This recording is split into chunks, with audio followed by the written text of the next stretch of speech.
22 साल का एक इलेक्ट्रिकल इंजीनियर अपने नजदीकी पावर स्टेशन से ट्रांसफार्मर चुराता है, एक छोटी सी मशीन बनाता है, गलती से स्पेस पोर्टल खोलता है। मशीन ओवरलोड होने की वजह से पूरे शहर की ग्रिड को उड़ा देता है। पुलिस के द्वारा पकड़कर जेल में ठूस दिया जाता है। जज के सामने टाइम मशीन बनाने की बात कबूलता है। जज उसकी मानसिक स्थिति में गड़बड़ समझकर उसे छोड़ देता है। इसके बाद वो एक रेडियो शो पर जाता है, जहाँ वो अपनी कहानी सुनाता है। उसे लोगों के द्वारा फंड मिलता है। वो लोगों की मौजूदगी में टाइम मशीन चलाता है और उसके अंदर बैठ के गायब हो जाता है। और आज तक इस व्यक्ति का कोई भी अता पता नहीं है। ये सच्ची कहानी है असल जिंदगी के इलेक्ट्रिकल इंजीनियर माइक मार्कम की। आइए जानते हैं कैसे और कब कब क्या क्या हुआ। माइक मार्कम 21-22 साल का एक नौजवान इलेक्ट्रिकल इंजीनियरिंग की पढ़ाई कर रहा था और धीरे धीरे इलेक्ट्रिकल और इलेक्ट्रॉनिक्स में उसका इंटरेस्ट बढ़ता ही जा रहा था। माइक अपने घर के अंदर छोटे मोटे जुगाड़ बनाता था। उसका घर एक कबाड़ खाने से कम नहीं था। जगह जगह रेडियो और टूटे हुए टीवी पड़े थे, कैथोड रे ट्यूब्स पड़ी थी, सर्किट पड़े थे। दरअसल माइक का उद्देश्य कभी भी टाइम मशीन बनाना नहीं था। टाइम मशीन तो गलती से बन गई थी, बल्कि माइक तो जेकब्स लैडर बनाने की कोशिश कर रहा था और परिणाम स्वरूप उसके एक्सपेरिमेंट में जो गड़बड़ हुई थी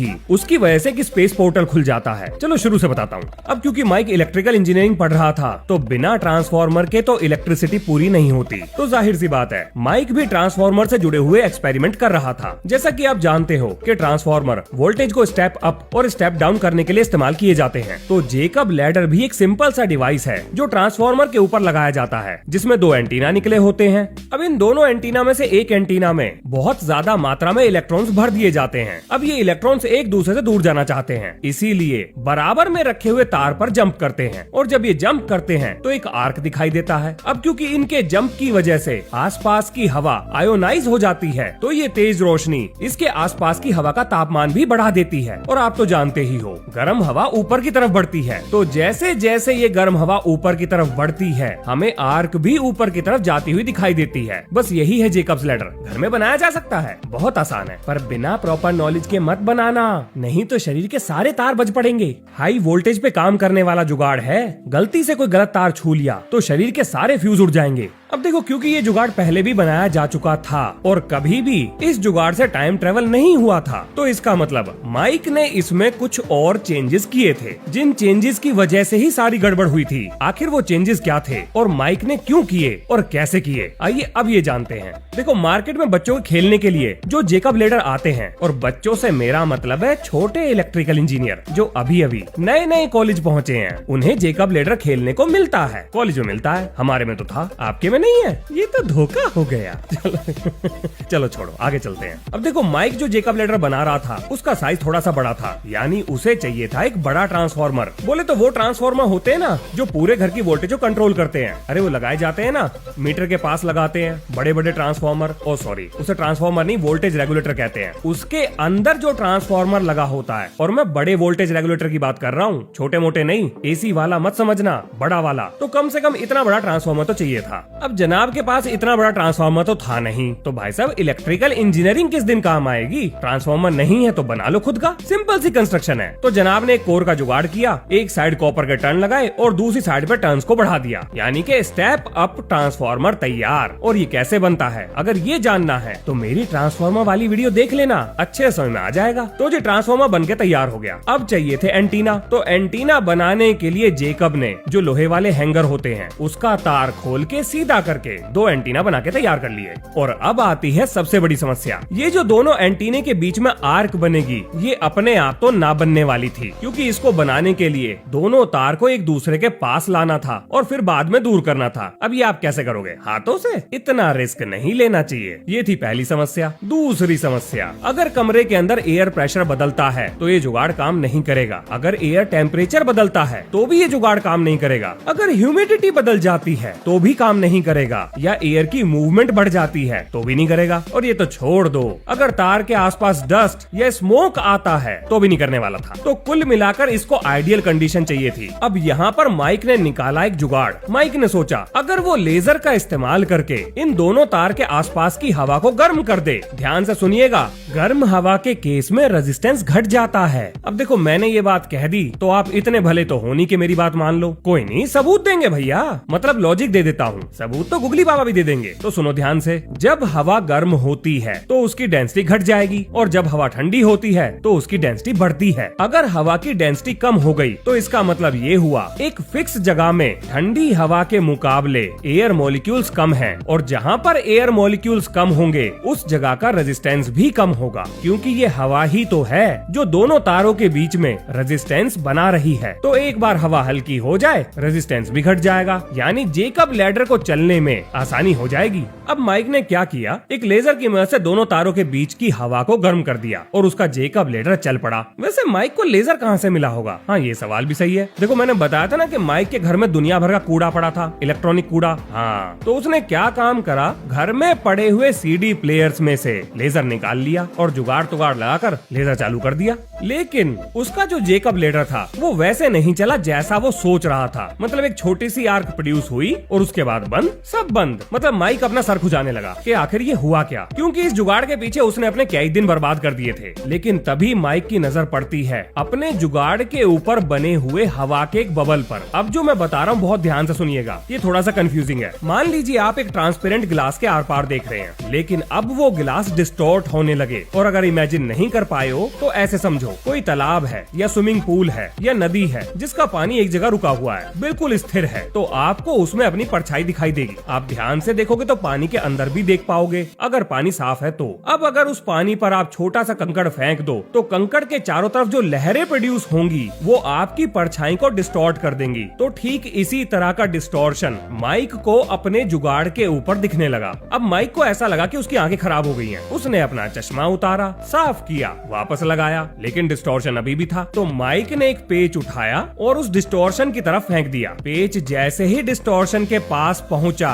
वो गायब हो गया और कुछ सेकंड बाद दूसरी जगह पर जाकर गिरा। अब माइक यहीं पर नहीं रुका, क्योंकि उसको समझ में नहीं आ रहा था, तो उसने 4-5 बार ये एक्सपेरिमेंट करके देखा। उसने बार बार स्क्रू फेंका और वो कुछ सेकंड के लिए गायब होकर हर बार नई जगह पर जाकर गिरता था। माइक ने बाकी चीजें भी फेंक कर देखी, उनके साथ भी यही हुआ। वो गायब हो रही थी और वापस आ रही थी, लेकिन उस जगह पर नहीं गिर रही थी जहां उन्होंने एंट्री करी। अब यहाँ पर माइक को ये बात समझ में नहीं आ रही थी कि आखिर ये मशीन कर क्या रही है। क्या ये चीजों को टेलीपोर्ट कर रही है या इन चीजों को समय में कुछ सेकंड आगे भेज रही है। और बस ये सब चल ही रहा था कि माइक की मशीन धुआं दे देती है। मतलब ट्रांसफार्मर गया, ओवरलोड हो गया, फूक गया। अब ये चीज माइक के लिए बिल्कुल नहीं थी, तो जाहिर सी बात है अब माइक ने डिसाइड करा कि अब वो 1 फुट बड़ा जेकब लैडर नहीं बनाएगा, बल्कि 18 फुट बड़ा बनाएगा। और इसके लिए चाहिए थी उसे बहुत सारी ऊर्जा, और वो जानता था कि ये ऊर्जा उसे कहाँ मिलेगी। और अब शुरू होती है कहानी टाइम मशीन बनाने की।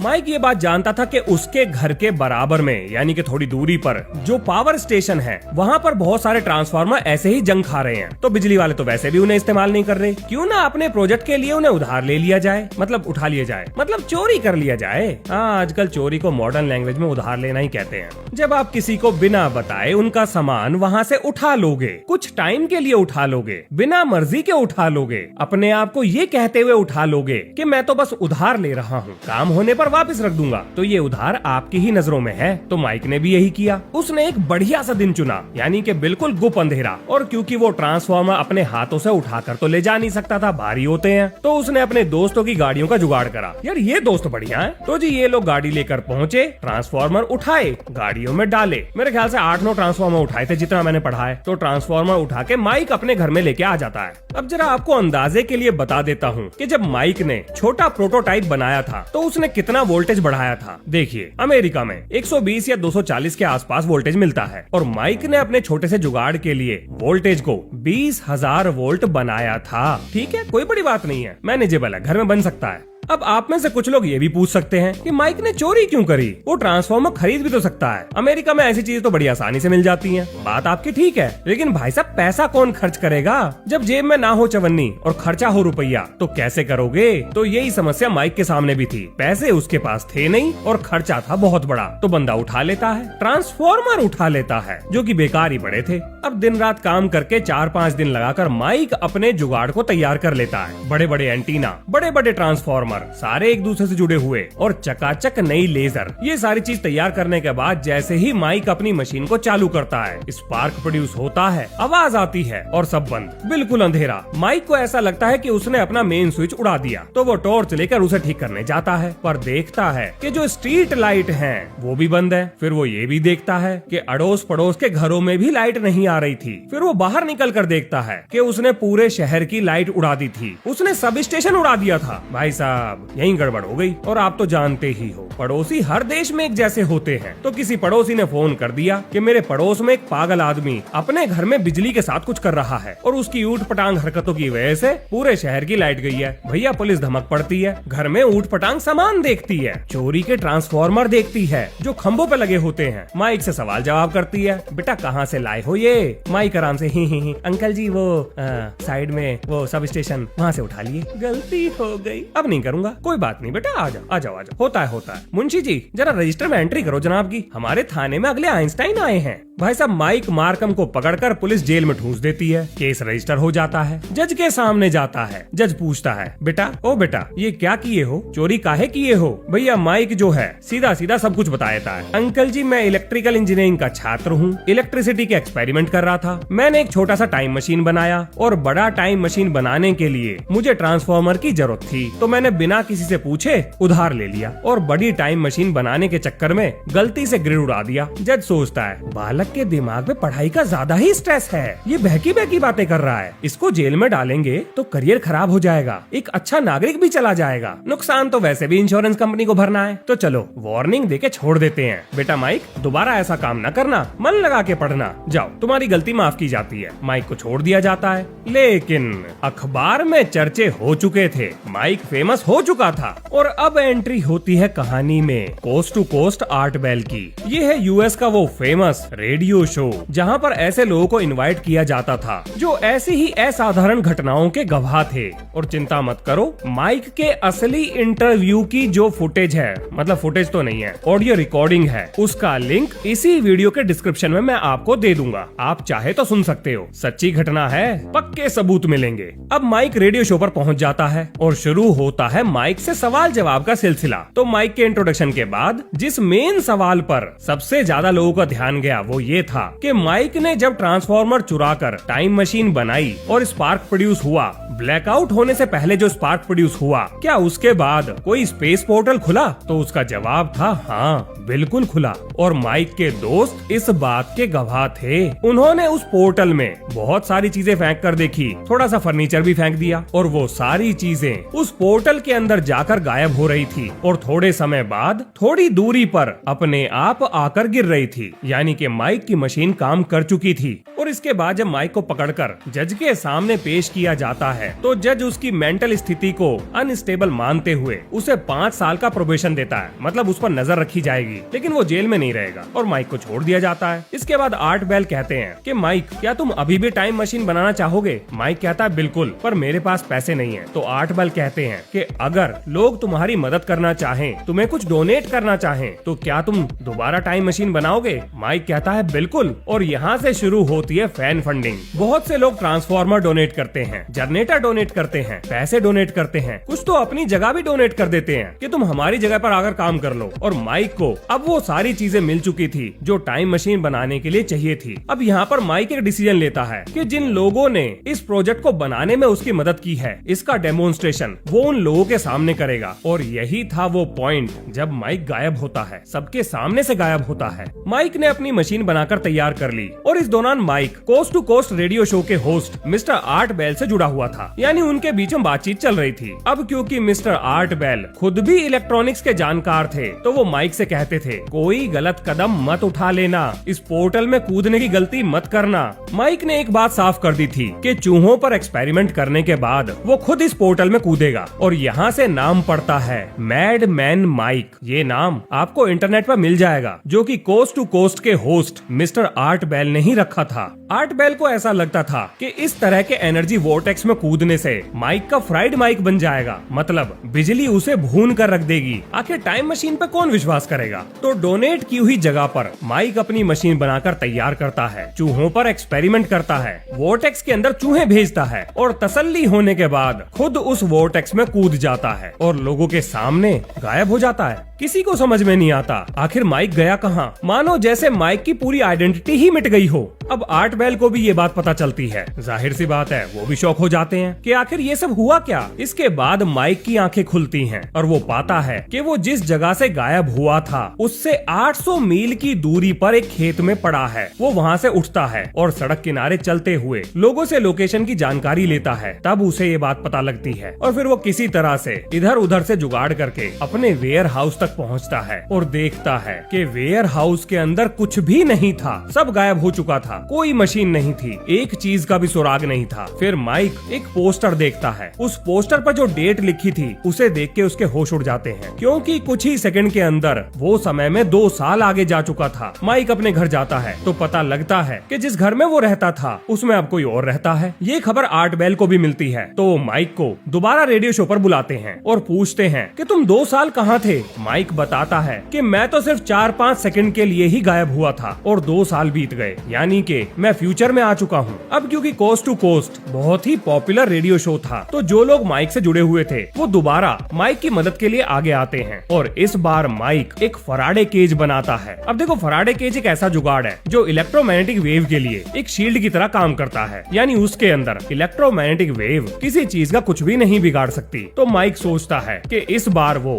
फराडे केज के अंदर अपना फोन लेकर जाएगा और माइक ने बिल्कुल ऐसा ही किया। वो फराडे केज को लेकर पोर्टल के अंदर दोबारा कूदता है और गायब, फिर से गायब। और ये वो आखिरी दिन था जब किसी ने माइक को देखा था। इसके बाद माइक आज तक कभी भी किसी के सामने नहीं आया है। उसका कोई अता पता नहीं कि वो कहाँ गया। अब क्योंकि आर्ट बेल एक रेडियो शो चलाते थे तो बहुत सारे लोग उस रेडियो शो में कॉल करके माइक के बारे में पूछते थे। तो आर्ट बेल यही कहते थे कि उन्हें नहीं पता कि माइक कहाँ गया। लेकिन एक दिन माइक को कॉल आता है और जो कॉलर था वो ये कहता है कि उसके पास एक 1930 के आर्टिकल की कटिंग है जिसमें लिखा है कि समुद्र के किनारे पर एक लोहे की ट्यूब के अंदर लाश मिली है और उसके हाथ में एक अजीब सा गैजेट है जिसमें बहुत सारे बटन हैं और छोटा सा एंटीना है। वो और कुछ नहीं था बल्कि सेलफोन था। माइक 1930 में जा चुका था और बस यही है वो आखिरी घटना जो माइक से जुड़ी हुई है। इसके बाद लोग माइक को भूल गए। अब देखो, Coast to Coast radio show की जो ऑडियो रिकॉर्डिंग्स हैं वो इसी वीडियो के डिस्क्रिप्शन में आपको मिल जाएंगी। दूसरी चीज, ट्रांसफॉर्मर से जुड़ी हुई वीडियो का लिंक भी आपको नीचे मिल जाएगा। अगर आपको मैडमैन माइक मार्कम के बारे में और पढ़ना है तो आप इंटरनेट पर माइक मार्कम के ऊपर लिखे हुए आर्टिकल पढ़ सकते हो। मेरी जानकारी का सोर्स भी वही है। माइक मार्कम के ऊपर बहुत सारे यूट्यूबर्स ने भी वीडियो बनाई है, आप वो भी देख सकते हो। सबकी कहानी सेम ही है। अब कुछ लोगों ने